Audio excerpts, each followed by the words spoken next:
वैसे मैं नेमियों मोदवार गलत ही दलित मुखात बकोनी बोलूँ। अभी आप सुन रहे थे ईरान के राष्ट्रपति मसूद पेजेश्कियान को, जो कह रहे थे कि हम अमेरिका के आदेशों पर काम नहीं करेंगे। वो हमसे ज़बरदस्ती बात करना चाहते हैं लेकिन हम उनसे बातचीत नहीं करेंगे, उन्हें जो करना है वो कर लें। पेजेश्कियान का ये बयान अमेरिकी राष्ट्रपति डोनाल्ड ट्रंप की उस चिट्ठी के बाद आया है जिसमें उन्होंने ईरान को न्यूक्लियर डील पर फिर से बात शुरू करने की धमकी दी थी। जी हाँ, आपने सही सुना, ट्रंप ने कहा था कि अगर ईरान हमसे न्यूक्लियर डील नहीं करता है तो हम वहाँ अपनी फ़ौज भी भेज सकते हैं। ईरान को इस चिट्ठी की ज़रूरत थी, हम ईरान को एक और परमाणु बम हासिल करते हुए नहीं देख सकते। इस धमकी के बाद ईरान के सुप्रीम लीडर अली खामनेई ने भी अमेरिका को दो टूक जवाब दिया था। सुनिए।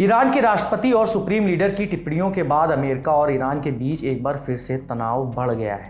पर सवाल उठता है कि ट्रंप ईरान से न्यूक्लियर डील चाहते क्यों हैं और ईरान इसके लिए राजी क्यों नहीं हो रहा है। ईरान का कहना है कि जब तक अमेरिका अपनी मैक्सिमम प्रेशर पॉलिसी वाली नीति खत्म नहीं करता हम उनसे बातचीत नहीं करेंगे। तो अब यहाँ पे सवाल आता है कि ये मैक्सिमम प्रेशर पॉलिसी है क्या। दरअसल साल 2018 में ट्रंप सरकार ने ईरान के साथ न्यूक्लियर डील तोड़ दी थी। ट्रंप का मानना था कि ईरान डील के बाद भी परमाणु हथियार बना रहा है और उसके बैलिस्टिक मिसाइल प्रोग्राम को भी इस डील के अंतर्गत होना चाहिए। डील तोड़ने के बाद ट्रंप ईरान पर और अधिक प्रतिबंध लगाने के लिए मैक्सिमम प्रेशर पॉलिसी लाए, जिसके तहत ईरान पर ज़्यादा से ज़्यादा दबाव बनाया जा सके। ह्यूमन राइट्स वॉच के मुताबिक अमेरिका के प्रतिबंधों से ईरान की आम जनता सीधे प्रभावित हो रही है। ईरान दूसरे देशों से मेडिकल से संबंधित उपकरण तक खरीद नहीं पा रहा, जिससे ईरानियों को कई बीमारियों के इलाज में मुश्किल आ रही है। इसके अलावा भी ईरान की अर्थव्यवस्था भी प्रतिबंधों के चलते चरमराई हुई है। इसी वजह से ईरान कह रहा है कि जब तक प्रतिबंध ढीले नहीं किए जाएंगे हम अमेरिका से बातचीत नहीं करेंगे। लेकिन इन सबके बीच एक सवाल ये भी है कि ट्रंप ईरान के न्यूक्लियर प्रोग्राम के पीछे क्यों पड़े हैं। इसके लिए हमें थोड़ा इतिहास समझना होगा। 1989 की इस्लामिक क्रांति के बाद से अमेरिका और ईरान कट्टर दुश्मन है, ये आप जानते हैं। इससे पहले ईरान में अमेरिका को सपोर्ट करने वाली सरकार चलती थी। अमेरिका ईरान के संसाधनों का इस्तेमाल करता था, लेकिन क्रांति के बाद ये सब बदल गया। ये वही समय था जब ईरान ने फ़िलिस्तीन का मुद्दा भी उठाना शुरू किया। उसने अमेरिका और इजराइल को अपना सबसे बड़ा दुश्मन बताया। अमेरिका की सरकार, चाहे वो रिपब्लिकन हो या फिर डेमोक्रेट्स, ईरान को कंट्रोल में रखना चाहती है। इसलिए 2015 में बराक ओबामा ने ईरान के साथ न्यूक्लियर डील साइन की थी ताकि ईरान किसी भी तरह का कोई न्यूक्लियर वेपन ना बना सके। ये डील ईरान और 6 देशों के बीच हुई थी। ये देश थे अमेरिका, ब्रिटेन, फ्रांस, रूस, चीन और जर्मनी।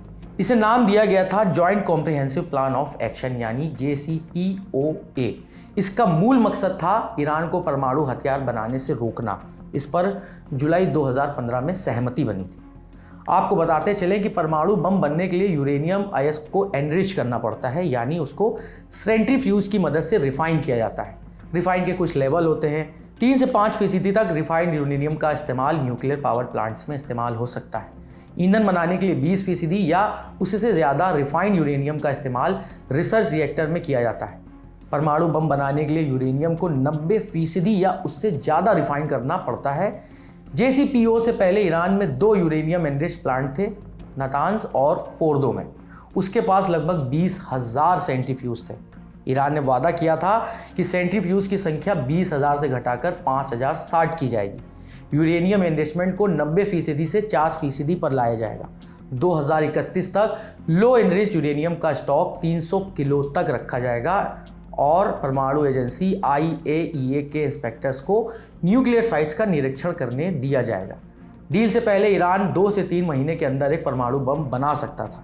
इस अवधि को ब्रेकआउट टाइम कहते हैं। अमेरिकी एजेंसियों का कहना है कि ईरान के पास 8 से 10 परमाणु बम बनाने का सामान तैयार है। डील के बाद ब्रेकआउट टाइम बढ़ाकर 12 महीने हो गया। अमेरिका के तत्कालीन राष्ट्रपति बराक ओबामा ने कहा था कि इससे न्यूक्लियर हथियारों का खतरा कम होगा। ईरान अब कभी परमाणु बम नहीं बना पाएगा।